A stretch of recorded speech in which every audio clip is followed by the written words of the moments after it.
तो फ्रेंड्स अब हम अपना नया चैप्टर स्टार्ट करते हैं। तो हमारा जो न्यू चैप्टर है फ्लूइड मैकेनिक्स, तो ये क्लास 11 का फिजिक्स का चैप्टर है फ्लूइड मैकेनिक्स। तो इसमें आप लोग फ्लूइड के बारे में पढ़ेंगे।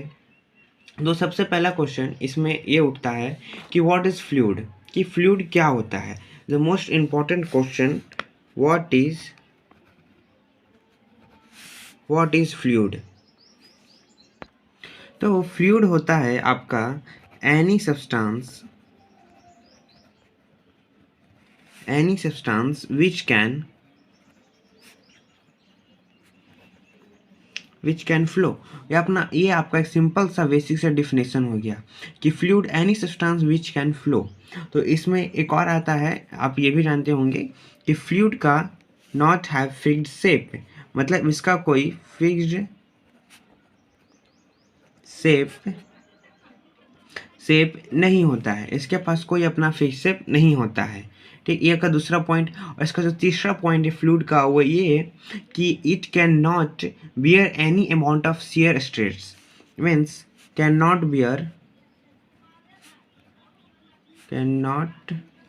Beer shear stress. तो ये शियर स्ट्रेस, इसके बारे में आप लोग इलास्टिसिटी वाले चैप्टर में पढ़ेंगे। ठीक, तो it can not bear shear stress, but जो फ्लूइड होता है it can bear in large amount of, bear large amount of normal stress. मतलब जो नॉर्मल स्ट्रेस होता है वे ये बियर करता है, नॉर्मल स्ट्रेस या फिर लॉन्गिट्यूडिनल स्ट्रेस को ये बियर करता है। तो फ्लूइड के देखो हम लोगों ने क्या पढ़ा है, any substance which can flow, उसको फ्लूइड कहते हैं। इसके पास कोई अपना फिक्स शेप नहीं होता है और ये शियर स्ट्रेस को ये बियर नहीं करता है, लेकिन ये नॉर्मल स्ट्रेस और लॉन्गिट्यूडिनल स्ट्रेस को बियर करता है। तो फ्लूइड में हम लोग दो चीज़ को पढ़ते हैं। फ्लूइड में आपका आता है एक लिक्विड और दूसरा गैस आता है। लेकिन मेनली हम लोग इस चैप्टर में, फ्लूइड मैकेनिक्स वाले इस चैप्टर में मेनली हम लोग लिक्विड पे फोकस करेंगे। तो जहाँ भी हम लोग फ्लूइड का बात करें समझिए कि वहाँ पे हम लिक्विड का बात कर रहे हैं। और गैस के बारे में आप लोग थर्मोडायनेमिक वाले चैप्टर में पढ़ेंगे, थर्मोडायनेमिक के बारे में, या फिर गैसेस स्टेट करके चैप्टर है 11th में ही, उसके बारे में, उसमें आप गैस के बारे में पढ़ेंगे। इस चैप्टर में मेनली हम लोग लिक्विड पे फोकस करेंगे। ठीक, तो अब फ्लूइड मैकेनिक्स एक फिजिक्स का ऐसा ब्रांच है जिसमें कि हम लोग फ्लूइड के बारे में पढ़ते हैं। It means fluid mechanics it is a branch of physics in which we deal with the study of fluid. तो ये फ्लूइड जो है it is a branch of physics in which we deal with the study of fluid. तो fluid mechanics एक physics का ऐसा branch है जिसमें कि हम लोग स्टडी ऑफ फ्लूइड के बारे में पढ़ते हैं। ठीक, तो इसमें आपको एक दो चीज़ मतलब जानना है फ्लूइड मैकेनिक्स में। मतलब मेनली जो एक होता है ना, एक तरह से एक शॉर्ट टर्म, उसमें एक होता है हाइड्रोस्टैटिक, दूसरा होता है हाइड्रोडायनेमिक। ठीक, तो फ्लूइड में ही आता है हाइड्रोस्टैटिक एंड हाइड्रोडायनेमिक। हाइड्रोस्टैटिक, तो हाइड्रोस्टैटिक में हम लोग पढ़ते हैं, इसमें हम लोग पढ़ते हैं कि study of fluid when it is at rest. Means hydrostatic मतलब इस ब्रांच में हम लोग फ्लूइड को उस समय पढ़ते हैं जब वो रेस्ट में होता है। मतलब रेस्ट में करने का मतलब है कि वे मतलब कुछ ऐसी अवस्था में रखा है जहाँ पे रेस्ट में, जैसे कोई कंटेनर में कोई फ्लूइड रखा हुआ है, मतलब कोई लिक्विड रखा हुआ है, पानी रखा हुआ है, तो वहाँ पे उसमें जैसे कि हम लोग पढ़ेंगे इसमें कि लिक्विड के अंदर कुछ ऑब्जेक्ट डालें तो उस ऑब्जेक्ट पे कितना प्रेशर लग रहा है। तो ये सब हम लोग इस समय कब पढ़ रहे हैं, उसमें हम लोग कब पढ़ रहे हैं, जब फ्लूइड रेस्ट में है उस समय हम लोग पढ़ रहे हैं। तो हाइड्रोस्टैटिक में होता है study of fluid when it is at rest, तो study of fluid when it is at rest hydrostatic में पढ़ते हैं। तो नेक्स्ट आ गया हाइड्रोडायनेमिक। तो जैसे कि आपको वर्ड से ही पता चल होगा, देखिए स्टैटिक में होता है रेस्ट, तो हम लोग फ्लूइड के बारे में कब पढ़ते हैं, जब वो रेस्ट में होता है। तो हाइड्रोडायनेमिक में हम लोग फ्लूइड के बारे में तब पढ़ते हैं जब वो डायनेमिक में से मोशन में हो। ठीक, मतलब कब पढ़ेंगे, study of fluid when it is in motion. ठीक, तो ये तो हो गया इसके बेसिक बात। अब हम लोग इसके प्रॉपर्टी के बारे में बात करते हैं कि फ्लूइड का जो प्रॉपर्टी क्या होता है। इसमें हम लोग डेंसिटी देखेंगे, रिलेटिव डेंसिटी देखेंगे, ठीक, और प्रेशर, ये सब देखेंगे। तो चलिए प्रॉपर्टीज के बारे में देखते हैं। तो प्रॉपर्टीज में सबसे पहले हम लोग डेंसिटी के बारे में देखते हैं। डेंसिटी, ठीक, डेंसिटी जिसको कि रो से डिनोट किया जाता है, रो से, इसको रो पढ़ते हैं, और इसका बराबर होता है rho equal to mass by volume. ये तो बेसिक बात है, आप लोग जानते हैं, जिसको कि m बाई v से लिखते हैं। ये हो गया डेंसिटी। और दूसरा एक होता है रिलेटिव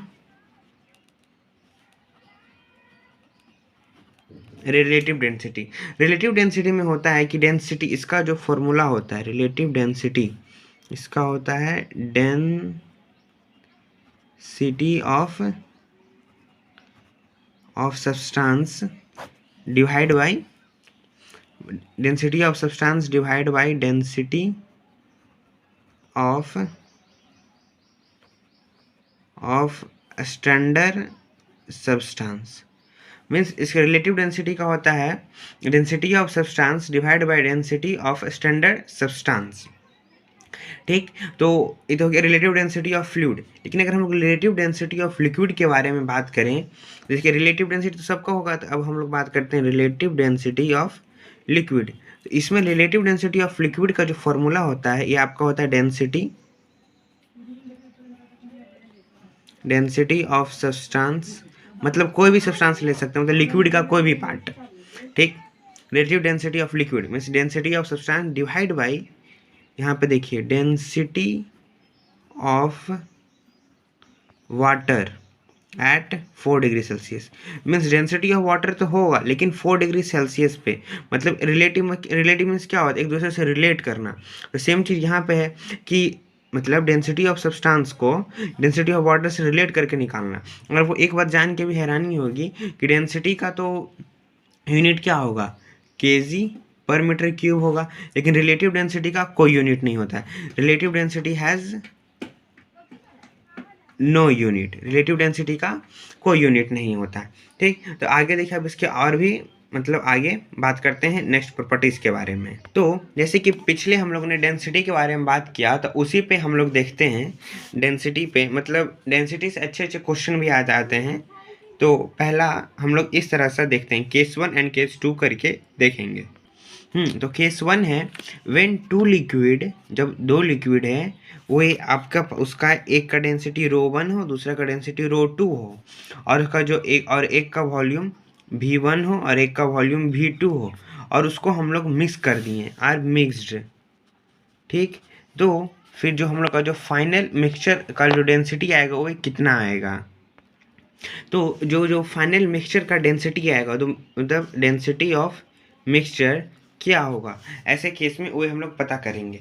तो सिंपल तो हम लोग ऐसे जानते हैं कि डेंसिटी ऑफ मिक्सचर क्या होता है, total mass divide by total volume. ठीक, तो इसी पे देखते हैं। तो देखिए ρ1 का क्या हो जाएगा, ρ1 equal to m1 divide by V1, और ρ2 क्या हो जाएगा, m2 डिवाइड बाई V2। ठीक, तो हमारे में क्या दिया, ρ1 V1 दिया हुआ है, तो m1 इक्वल टू मेरे पास क्या आ जाएगा, ρ1 V1, और m2 इक्वल टू क्या आएगा, ρ2 V2, ये आएगा। ठीक, तो जब यहाँ पे टोटल मास को हम लोग m से डोनेट कर देते हैं, तो टोटल मास बराबर क्या आएगा, m1 plus m2 which is equal to ρ1 V1 plus ρ2 V2, ये होगा। और टोटल वॉल्यूम जिसको कि V से डिनोट कर देते हैं, इसका क्या होगा, V1 प्लस V2। तो डेंसिटी ऑफ मिक्सचर का हम लोग क्या लिख सकते हैं, ρ1 V1 plus ρ2 V2 divided by V1 plus V2। तो ये आपका मतलब एक जनरल फार्मूला आ गया कि अगर आपके पास दो डिफरेंट डेंसिटी हो और डिफरेंट वॉल्यूम दिया हुआ हो और उसका मिक्सचर पूछ ले तो आप ऐसे निकाल सकते हैं। ठीक, तो इसी में एक आपको एक और जनरल बात याद रखना है कि अगर वॉल्यूम सेम दिया हुआ हो, मतलब क्या हम बोल रहे हैं कि अगर वॉल्यूम सेम दिया हुआ हो, मास अभी कुछ नहीं बोल रहे, मास का अभी कुछ नहीं पता, बस दो का डेंसिटी दिया हुआ हो, गिवन में दिया हुआ रहे कि we have a two liquid जिसका की डेंसिटी ये रो वन रो टू है and with same volume, then if we mix this liquid then what is the new density. और ये है क्वेश्चन में, तो सिंपल वॉल्यूम सेम दिया हुआ हो तो रो ऑफ मिक्सचर ऐसे केस में क्या आ जाएगा, rho one plus rho two two divide by two. कब, जब V1 equal to V2 which is equal to VO। Means क्या हो गया, अगर वॉल्यूम सेम रहे, अगर volume same, if volume same, if volumes are same then mixture of density is equal to क्या, ये क्या कहते हैं, average of density rho one plus rho two divide by two. ये समझे कि अगर क्या कहते हैं, अगर वॉल्यूम सेम रहे तब जो मिक्सचर का जो डेंसिटी होगा वो rho one plus rho two divide by two होगा। ठीक, अगर आपके पास दो लिक्विड दिया हुआ है, तीसरा लिक्विड रहे तो जैसे ऊपर किए रो वन M1 V1, जैसे यहाँ पे जो टोटल मास था rho one V1 plus rho two V2 plus rho two V3 divide by V1 plus V2 plus V3, ऐसे आप करिए सो ऑन। तो उसमें आपका केस क्या है, अगर और उस केस में अगर आप V1 प्लस V2 मतलब सारे वॉल्यूम सेम रहे तो उस केस में आपके पास आंसर क्या आएगा, rho one plus rho two plus rho three divide by three, ये आएगा। अगर 4 रहे तो rho one plus rho two plus rho three plus rho four divide by 4 आएगा। बस मतलब समझ गए कि कब, जब वे क्या मतलब था, जब दो लिक्विड रहे जिसका कि रो वन V1 दिया हुआ है, रो टू V2 मतलब एक का डेंसिटी और वॉल्यूम दिया हुआ है और दूसरे का डेंसिटी वॉल्यूम दिया हुआ है और उसको मिक्स किए तो हमारे पास जो नया मिक्सचर का डेंसिटी आएगा वो निकाल लिए। मतलब ये तो सिर्फ एक विजुअल कॉन्सेप्ट है, अगर मान लीजिए बाय द वे आप फॉर्मूला भूल गए तो आप इसको अप्लाई कर सकते हैं। ठीक, तो अब नेक्स्ट हम लोग क्या देखेंगे कि दो लिक्विड है उसमें density rho one rho two है लेकिन उसमें हम लोग मास को लिए, मतलब वॉल्यूम हमको नहीं पता है, बस मास पता है। तो उस केस में हम लोग का डेंसिटी ऑफ मिक्सचर क्या आएगा क्या नहीं आएगा वो देखेंगे। ऐसे तो हमको लगता है पहले आपको एक बार खुद से ट्राई करना चाहिए, अगर नहीं समझ में आए तो आगे देखिए, वीडियो को पॉज कीजिए और ट्राई कीजिए। तो आई होप सबने ट्राई किया होगा और जिनसे नहीं हो पाए वो यहाँ देखें, जिनके हो गए वो वीडियो को मतलब फास्ट करके देख लें, अगर सेम टू सेम किए या फिर कुछ अलग कॉन्सेप्ट लगाएं तो कोई बात नहीं।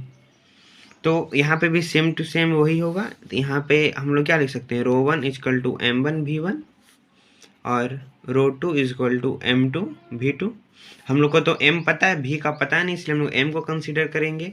तो वॉल्यूम V1 इजकल टू क्या आएगा, M1 rho one, V2 is equal to M2 rho two, then final mass is equal to M1 plus M2 and final volume is equal to M1 rho one plus M2 rho two. इसको जोड़ देंगे तो हमारे पास क्या आ जाएगा, M1 rho two plus M2 rho one divided by rho one rho two. ठीक, तो डेंसिटी ऑफ मिक्सचर अगर हम लोग निकालेंगे तो क्या आएगा, M1 plus M2 divided by M1 rho two plus M2 rho one divide by rho one rho two. तो इसका answer M1 plus M2 rho one into rho two divided by M1 rho two plus M2 rho one. तो ये आपका M1 plus M2 into rho one rho two कब आएगा, density of mixture ऐसा कब आएगा, जब आपको मास पता रहेगा, मास और डेंसिटी पता है दो लिक्विड का या फिर दो से ज़्यादा लिक्विड का पैसिंग सब्स्टिट्यूट कीजिए और बनाइए। ठीक, 2 3 4 मतलब अपने से मोर प्रैक्टिस, जितना प्रैक्टिस कीजिएगा उतने आपको आसानी होगी।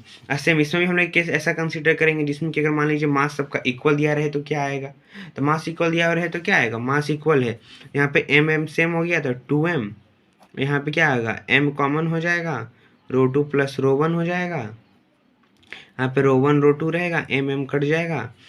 तो यहाँ पे क्या आ जाएगा, M rho one rho two divided by rho two plus rho one, किस केस में, जब m1 सॉरी ऐसा केस में जब m1 equal to m2 which is equal to m रहेगा, ये मिक्सचर। मतलब ऐसे भी, ऐसे देखिए, ऐसे तो आप निकाल ही सकते हैं, मतलब ऐसे, मतलब कुछ भी रेसिपी हम तो 2 का बता रहे हैं, ऐसे 3 का रहे, 4 का रहे, मतलब एक तरह हम आइडिया दे दें कि ऐसे करना है, बन जाएगा। आप भी ट्राई कीजिए, नहीं बनेगा तो फिर कमेंट कीजिए, हम उसको सॉल्व करेंगे। नहीं तो आप उनको इंस्टाग्राम पे भी मतलब फॉलो कर सकते हैं, वहाँ पे भी क्वेश्चन पूछेंगे तो हम बता देंगे, हम ज़्यादातर एक्टिव ही रहते हैं। तो ये आपका आ गया, क्या कहते हैं, डेंसिटी ऑफ मिक्सचर जब जब मास सेम आपको दिया हुआ रहे। तो ये तो आप समझ गए मास थी, मतलब क्या कहते हैं, 2 तरह से आपको हम बताएं डेंसिटी को रिलेटेड ही। देखिए इसमें होता है ना, डेंसिटी बहुत ही मतलब कॉमन पूछा जाता है फ्लूइड में, मतलब आगे आप जितना भी पढ़ेंगे उसमें डेंसिटी का बहुत, मतलब क्या कहते हैं, डेंसिटी का बहुत यूज होगा, डेंसिटी, प्रेशर, ये सब। तो अब हम लोग अपना नेक्स्ट टॉपिक पढ़ेंगे कि variation of density of fluid, means जो डेंसिटी का मतलब किस किस फैक्टर पे वो डिपेंड करता है और कैसे डिपेंड करता है, ये भी हम लोग देखेंगे। तो हम लोग अब नेक्स्ट पढ़ते हैं variation of density of fluid with temperature. तो पहले एक टेम्परेचर पे पढ़ेंगे, दूसरा प्रेशर पे पढ़ेंगे। तो पहले टेम्परेचर पे पढ़ते हैं। तो ये आपको जो वेरिएशन है ना, मतलब डेंसिटी किस तरह से वेरी करता है विथ टेम्परेचर, इसके बारे में आप लोग कैलोरीमेट्री का जो टॉपिक है थर्मल एक्सपेंशन में भी आप ये पढ़े होंगे, लेकिन फिर भी यहाँ अगर मतलब इसमें तो एक रसिए से चलना है तो इसमें भी हम बताते हैं। तो इसमें तो हम लोग मास कांस्टेंट लेते हैं, मास कांस्टेंट लिए, और तो जो यहाँ पे आपको जो यहाँ पे एक इसको कहते हैं गामा, इसको गामा पढ़ते हैं, गामा, ये इसको आपको कहते हैं ना, ये आपको वॉल्यूमेट्रिक कॉफिशिएंट होता है, मतलब एक तरह का कॉफिशिएंट। थर्मल एक्सपेंशन में जाएंगे तो यहाँ पे पढ़ने को मिलेगा। तो यहाँ पे जो वॉल्यूम होता है, तो यहाँ पे जो वॉल्यूम मतलब ये जो भी आपको एक चेंज इन वॉल्यूम होता है, V naught 1 plus gamma delta theta, और यहाँ पे जो गामा का वैल्यू होता है 3 ऑफ अल्फ़ा। और ये जो 3 ऑफ अल्फ़ा, मतलब यहाँ पे देखिए, यहाँ पे मतलब ना थर्मल एक्सपेंशन में एक टॉपिक होता है जिसमें आपको अल्फ़ा, बीटा, गामा के बारे में पढ़ना पड़ेगा। तो अल्फ़ा होता है आपका लेंथ कॉफिशिएंट, बीटा होता है एरिया कॉफिशिएंट, और ये गामा होता है वॉल्यूमेट्रिक कॉफिशिएंट। ठीक, तो यहाँ पे मतलब जो चेंज इन वॉल्यूम, पहले उसके पास इसमें ऐसा होता है कि मतलब जो इनिशियल वॉल्यूम उसका वी नॉट था, और जो टेम्परेचर हुआ था, टेम्परेचर पे चेंज करने के बाद ये इतना बढ़ गया, मतलब ये ऐसे बढ़ता है। इसका इनिशियल वी नॉट था, फिर ये बाद में चेंज होकर हो गया V naught gamma delta theta, ये इतना बढ़ गया। तो इसमें से वी नॉट कॉमन ले लेते हैं, तो वी नॉट कॉमन लेने पे 1 प्लस गामा डेल्टा थीटा बढ़ता है। मतलब कि जो अब मतलब बढ़ने के बाद, मतलब इतना लेंथ तो उसका बढ़ गया, तो बढ़ने के बाद जो उसका जो न्यू वॉल्यूम हुआ वह इतना होता है, यही है। ठीक, ये होता है। अच्छा देखिए इसके अनुसार, अब देखिए आप ये डेंसिटी का फॉर्मूला मास बाई वॉल्यूम लिखते हैं ना, तो वॉल्यूम अब इनिशियल वी नॉट है, तो फाइनल अब जाएंगे तो मतलब क्या कहते हैं, मतलब सॉरी नॉट सेम रहेगा, ऐसे इसको हटा दीजिए। तो डेंसिटी नॉट शुरू में m बाई वी नॉट था, जो final density m by V plus चलिए V naught V gamma delta theta होगा। ठीक, ये होगा। तो अब देखिए कि यहाँ पे देखिए मास तो दोनों का सेम रहता है, क्या बोले, मास कांस्टेंट है, मास में कोई चेंज नहीं आता है। तो हम लोग यहाँ पे मास को लेके ऐसे कर सकते हैं, यहाँ पे m, तो इसको देखिए, इसको हम देखिए यहाँ पे करते हैं। ठीक, m is equal to rho naught V naught लिख सकते हैं, कोई दिक्कत नहीं। तो यही m को यहाँ पे हम सब्स्टिट्यूट कर देंगे, तो हमारे पास क्या आ जाएगा, न्यू डेंसिटी, ये न्यू डेंसिटी है, equal to rho naught V naught divide by V naught common 1 plus gamma delta theta. और यहाँ पे जो, हाँ ये मेन बात, यहाँ पे जो ये थीटा है, ये थीटा आपको टेम्परेचर को डिनोट करता है। किस चीज़ को, टेम्परेचर को डिनोट करता है। तो V naught cancel out, then new density is equal to क्या हो जाएगा, old density divided by 1 plus gamma delta theta. और यहाँ पे थीटा टेम्परेचर आ गया। तो इस पे आप क्या समझे कि जैसे जैसे आप टेम्परेचर बढ़ाइएगा डेंसिटी घटेगा। तो इस रिलेशन से आपको यही ना पता चला, ये density equal to density naught divided by 1 plus gamma delta theta. इस रिलेशन से आपको क्या पता चला कि जैसे ही आप टेम्परेचर बढ़ाइएगा तो ये टर्म पॉजिटिव आएगा। पॉजिटिव आएगा तो मतलब क्या कहते हैं, ये बढ़ रहा है, मतलब नीचे का डिनोमिनेटर बढ़ रहा है तो ऊपर का न्यूमरेटर तो क्या कहते हैं, फाइनल वैल्यू घटेगा। इसका मतलब कि क्या होता है, density inversely proportional to 1/T होगा, कि टेम्परेचर बढ़ाइएगा तो डेंसिटी घटेगा। और देखिए इसका एक रिलेशन चला जाता है, density is equal to density naught, यह आ जाएगा 1 प्लस गामा डेल्टा थीटा पे -1। तो 11th में अगर आप थी क्या फिजिक्स मतलब मैथ के स्टूडेंट हैं तो आप बाइनोमियल एक्सप्रेशन के बारे में जानते हैं। अगर नहीं जानते हैं तो मतलब उतना यूज नहीं है इस समय, बस थर्मल एक्सपेंशन में हल्का फुल्का यूज होगा और इधर यूज होगा। तो ये आपका टर्म बन जाएगा rho naught 1 minus gamma delta theta.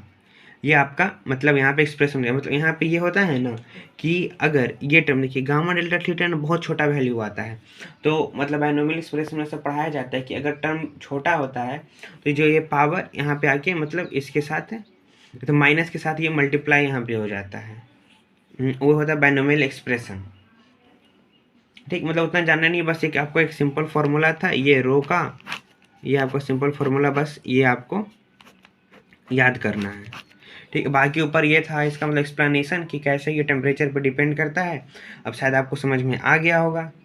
ठीक, तो हम लोग अब इसके बाद देखेंगे कि ये कैसे प्रेशर पे वैरी करता है। तो सेम चीज़ है, देखिए जब यहाँ पे वॉल्यूम से मतलब इस तरह से वैरी किया तो प्रेशर से वही कहेंगे। देखिए पी और वी तो आपस में को रिलेशन होते हैं, मतलब क्या रिलेशन होता है पी और वी में कि प्रेशर बढ़ेगा तो वॉल्यूम डिक्रीज होगा। एक ये रिलेशन पढ़े हैं ना, P P directly proportional to 1/v। ये तो जरूर पढ़े होंगे कि पीवी वाला, ये मतलब क्या कहते हैं गैस उस पढ़ेंगे उसमें आता है पीवी इक्वल टू एनआरटी, जो कि होते हैं P directly proportional to 1/v। ठीक, यही पढ़ेंगे तो सेम टू सेम मतलब उसमें भी करेंगे, फिर भी उसका मतलब दिखा देते हैं कि वो कैसे होता है। तो अब हम लोग इसका डेंसिटी का मतलब देखते हैं कि किस तरह से प्रेशर पे डिपेंड है, मतलब किस तरह से प्रेशर उसका फैक्टर बना। देखिए हम लोग प्रेशर में फिर मास कांस्टेंट लेंगे B bulk modulus of fluid.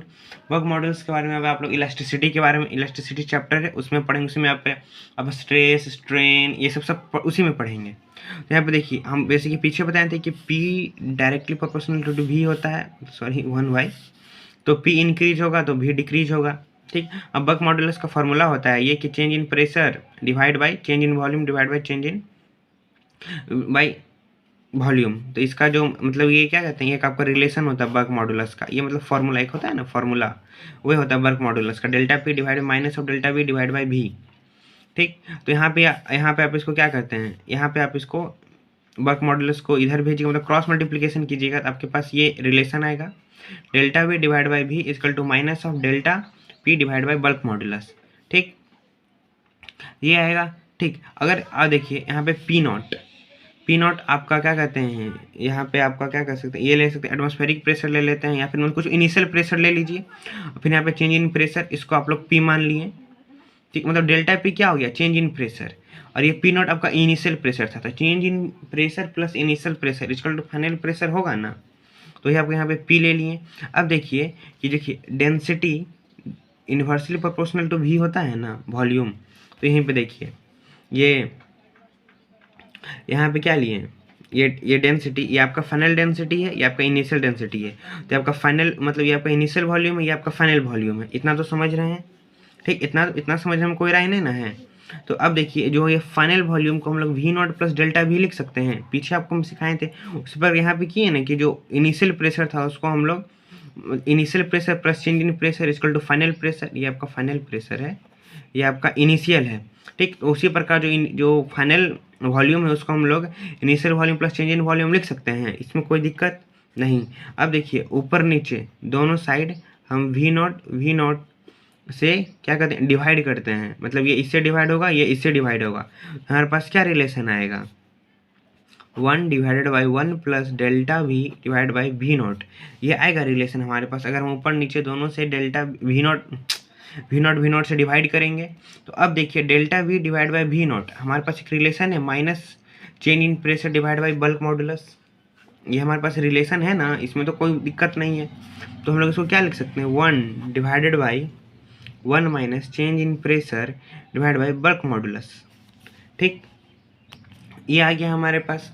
तो अब हम लोग जो हमारा जो न्यू डेंसिटी है, न्यू डेंसिटी इसको हम लोग क्या लिख सकते हैं, इनिशियल डेंसिटी। इनिशियल डेंसिटी यहाँ से क्या कहते हैं, यहाँ से ये इधर जाएगा ना क्रॉस मल्टीप्लिकेशन होके, और ये बल्क मॉडुलस ऊपर चला जाएगा, ये ऊपर नहीं तो आप ये होल टर्म है, ठीक। इसको +1 क्या यहाँ पे 1 पावर है, ऊपर जाएगा, इसको आप सिंपल ऐसे लिख दीजिए 1 minus delta P divide by B -1 ये आएगा। क्योंकि देखिए नहीं समझ रहे हैं, यहाँ पे ऐसे लीजिए ये बाई ये नॉट, ठीक, और इसका डेंसिटी बाई ये इन, ठीक। आप तो समझें, ठीक। अब फिर से यहाँ पे बाइनोमियल एक्सप्रेशन हम लोग यूज करेंगे और हम लोग डेंसिटी बराबर क्या आ जाएगा, माइनस से यहाँ पे आ जाएगा तो 1 प्लस डेल्टा पी वी, ठीक। बाइनोमियल एक्सप्रेशन फिर से यूज किए और हमारे पास ये आ गया, ठीक। तो इससे आप क्या समझें कि जो डेंसिटी होता है डायरेक्टली प्रोपोर्शनल टू प्रेशर होता है, but inversely proportional to volume होता है, ठीक। नहीं तो आप ये भी समझ सकते हैं कि जैसे कि आपको हम उधर बताएं थे कि डेंसिटी, ठीक, क्या कहते हैं, density inversely proportional to volume होता है, ठीक। Density inversely proportional to volume होता है, और वॉल्यूम इन्वर्सली मतलब वॉल्यूम इन्वर्सली प्रोपोर्शनल टू क्या होता है, प्रेशर होता है। मतलब इसका उल्टा आगे क्या हो जाएगा कि डेंसिटी पी के डायरेक्टली प्रोपोर्शनल हो जाएगा, ये आप समझें, ठीक। मतलब ये इसका दुश्मन, ये इसका दुश्मन, तो दुश्मन दुश्मन दोस्त, ये दोनों दोस्त, ये भी बढ़ेगा, ये भी बढ़ेगा, जब ये बढ़ेगा तो ये घटता है, ये बढ़ेगा तो ये भी घटता है, ठीक। दोनों इसको घटाता है, दोनों इसको घटाता है, मतलब दोनों इसका दुश्मन है तो दोनों दोस्त है।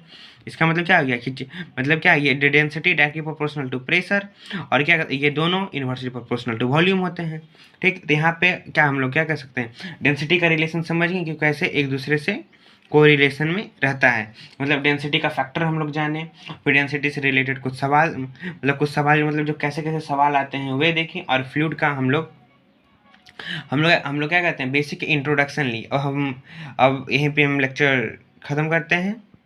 सो बाय, टाटा, टेक केयर।